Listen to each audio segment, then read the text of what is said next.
Nous reprenons le chapitre 8. Nous avons vu dans les deux précédentes vidéos comment les données sont transformées dans une organisation pour être utilisées, donc qui deviennent des connaissances, notamment grâce au système d'information de notre organisation.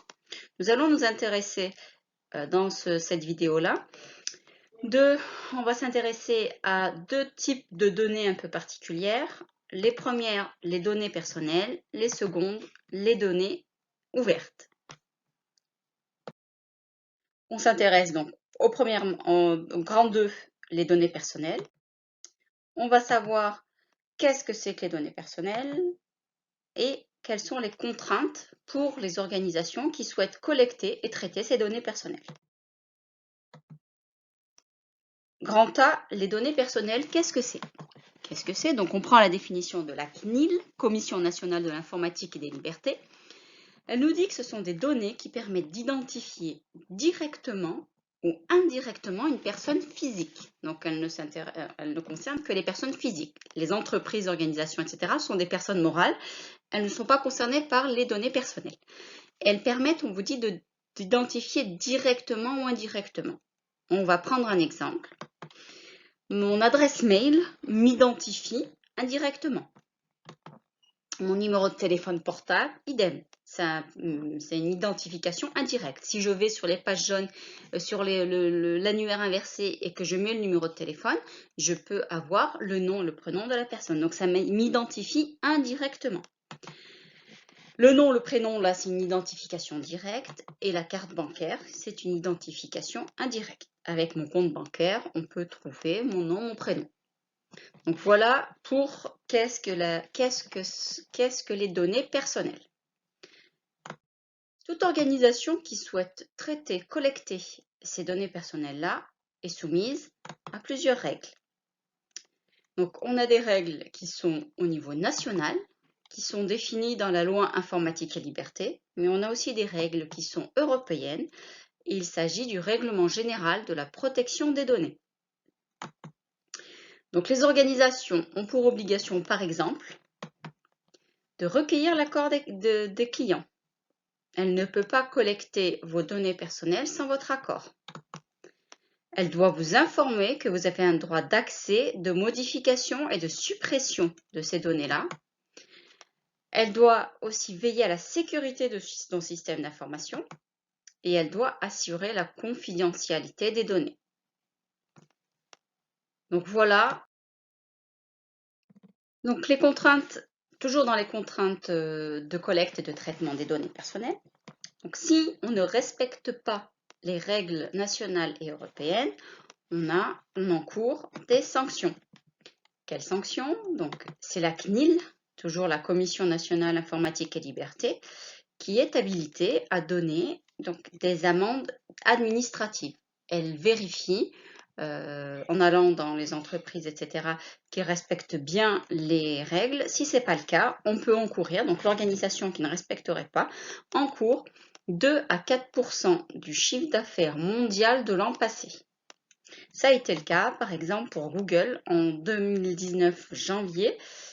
Ils ont eu une amende de 50 millions d'euros de la CNIL pour non-respect donc, des règles concernant les données personnelles. Je vous conseille d'aller voir donc, ce petit lien, une vidéo très courte, sur qu'est-ce que les données personnelles et la protection des données personnelles. Nous passons maintenant au deuxième type de données particulières, c'est ce qu'on appelle les données ouvertes. Définition des données ouvertes dans un premier temps, puis dans un second temps, on va voir l'intérêt de ces données ouvertes pour les organisations.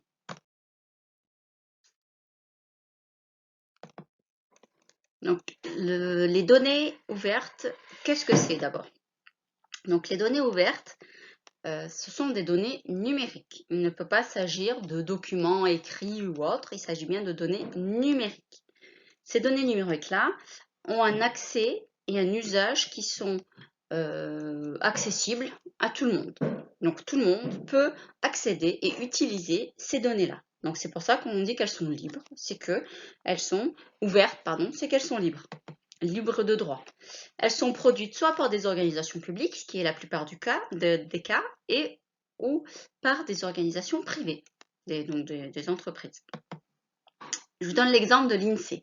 Si vous allez sur le site de l'INSEE, vous allez pouvoir avoir un accès à un grand nombre de données ouvertes, statistiques par exemple, concernant une ville. Si vous allez regarder sur Oxon, vous allez pouvoir avoir un certain nombre de données brutes sur aussi bien la population à Oxon que l'économie, etc. Donc voilà, il s'agit bien de données ouvertes, le site de l'INSEE.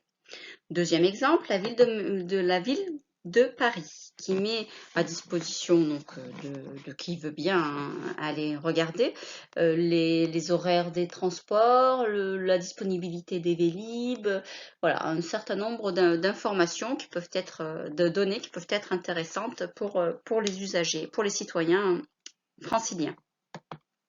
Un autre exemple, mais cette fois-ci privé, il s'agit de l'entreprise Enel. Donc, c'est une entreprise d'énergie italienne qui, elle aussi, met à disposition donc, des informations concernant l'extraction, etc., donc son activité. Quel est l'intérêt de ces données ouvertes pour les organisations ? Le premier, transparence. Donc là, il s'agit essentiellement pour les organisations, les mairies, l'État, etc. Quand ils mettent en place des données ouvertes, c'est dans une politique plus générale de transparence pour dire, voilà, nous on est transparent, on vous donne accès à tout ce qu'il y a à l'intérieur. Donc, ça fait partie de la transparence. Donc, ça améliore l'image, l'accessibilité des citoyens à l'information. Donc, ça, c'était essentiellement, comme je vous ai dit, pour les organisations publiques. Pour les entreprises du numérique, les données ouvertes permettent de créer des applications. Donc, on prend les données qu'on trouve qui sont libres et on en fait des applications et ça nous permet de connaître en temps réel la météo, etc. Ce sont des applications donc, qui peuvent être payantes ou non, mais qui sont donc innovatrices. Elle permet aussi, ces données ouvertes, d'adapter l'offre de l'entreprise. Je suis un hôtelier. Grâce aux données ouvertes de Météo France sur les 3 prochains mois, la météo, je vais pouvoir savoir, prédire un peu, prévoir mon activité. Est-ce que je vais avoir beaucoup de clients ou pas en fonction de la météo? Et je vais pouvoir adapter mon offre d'entreprise aux conditions climatiques. Donc, ce sont bien des données ouvertes, donc Météo France, mais aussi des données ouvertes à disposition du public. Voilà, donc là, je vous mets une vidéo, un lien YouTube d'une vidéo très courte pour que vous puissiez avoir une explication de ce qu'on appelle l'open data ou les données ouvertes.